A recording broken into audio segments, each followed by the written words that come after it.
Boa tarde, meus amigos. Hoje eu converso com vocês um pouco sobre essa questão das eleições, pesquisa, perspectivas e economia. Nós nos deparamos primeiro com uma situação, em termos de eleição, bastante atípica. Porque, na verdade, nós temos dois candidatos, sendo que um é ex-presidente e o outro atual presidente buscando a reeleição. Mas o ex-presidente, traz no seu passado, na sua história, uma situação inédita no Brasil, eu acredito no mundo. Porque nunca ninguém teve na sua história condenações, provas irrefutáveis de atitudes, de crimes contra o erário público, contra a administração pública, contra o país, a sociedade, seus eleitores, como Lula. Lula não foi só condenado na Lava Jato, naquela operação, aquela situação do ministro Moro, enfim, que está discutida. Lula vem condenado desde o mensalão em sucessivas acusações provadas e reprovadas, em atitudes mentirosas, em chicanas, enfim. Ele só se livrou porque ele tem um Supremo Tribunal Federal composto por ministros nomeados por ele, numa grande maioria, e na outra maioria nomeados pela sua sucessora e também sua seguidora Dilma. Que numa manobra completamente, não vou nem dizer discutível, completamente irregular, anularam uma fase administrativa do processo. Mas isso tudo nos levou, dentro do processo em que nós acreditamos, do processo democrático, a essa questão eleitoral, e o povo tem que discutir entre um e outro.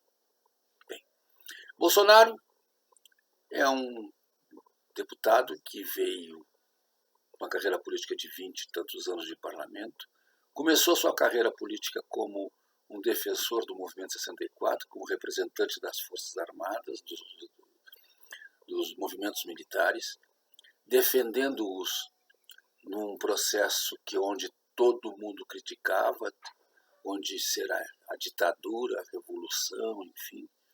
Ele fez sua carreira política nesse sentido, combatendo a corrupção, combatendo atitudes não republicanas na política brasileira, se apresentou como candidato a presidente da República na última eleição, sozinho, sem praticamente apoio, e se elegeu.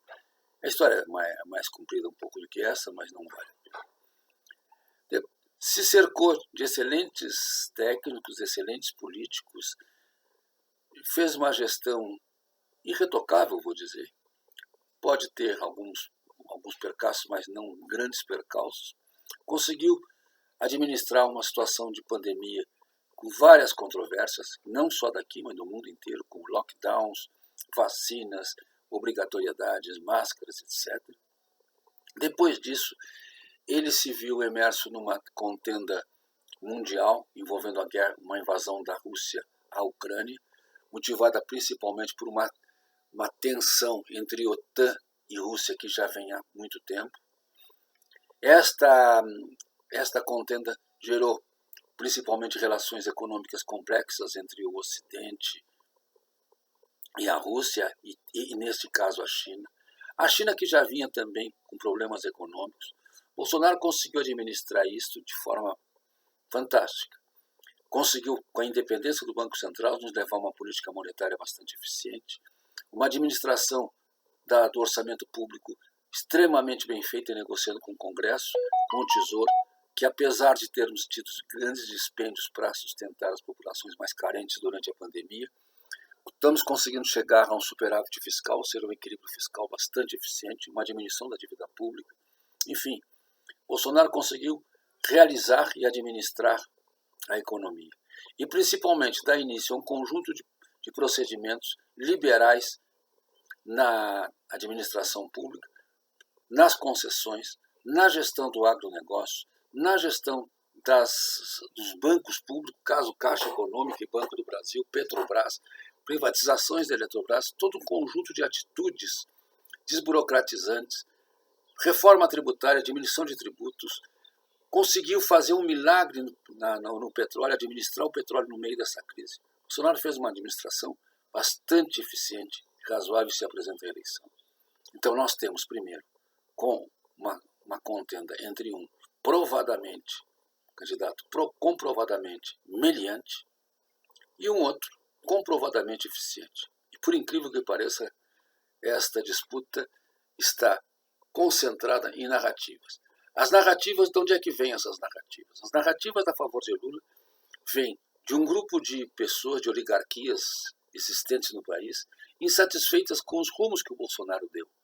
Sejam esses rumos até pessoais, contrariando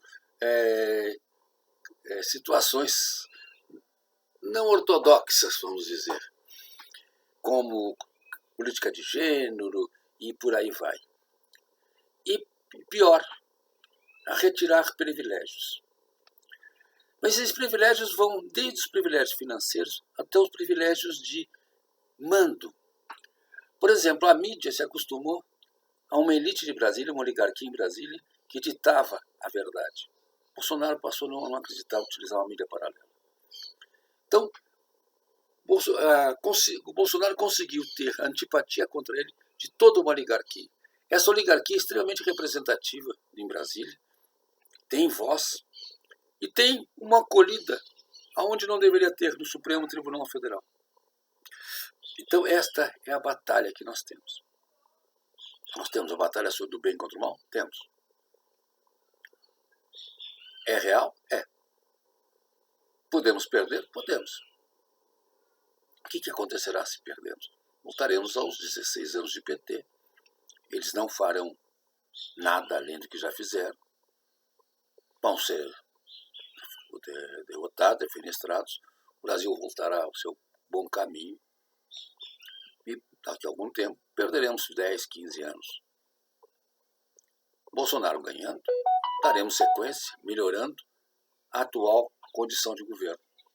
Mais enxuta, mais limpa, melhor, mais harmônica, mais brasileira. Esta é a realidade. Na verdade, é uma luta real. E temos essa luta. As pesquisas mostram divergências. E essas divergências, na verdade, não são das pesquisas, são dos que administram as pesquisas. O que nós vemos na rua é uma multidão chegando a Bolsonaro. Será a maioria? Não sei. Mas é uma multidão que chega a um candidato. Só o fato deste candidato empolgar essa multidão é uma novidade no Brasil. Então temos isso. Temos uma boa economia. Estamos indo bem. Então por que vamos mudar? Mais 4 anos com Bolsonaro, sem pandemia, é uma experiência que o Brasil se deve. Eu vou votar em Bolsonaro. As pessoas que eu conheço, meus amigos, eu consigo convencê-los. Acho que é uma boa medida. Se for Lula, eu vou ficar muito triste. Vou me decepcionar muito com os brasileiros. Vou me decepcionar muito com esta falta de realidade dos brasileiros. Como é que alguém vota numa personagem como Luiz Inácio Lula da Silva, com seu passado de crimes, para presidir o Brasil? Boa tarde, meus amigos.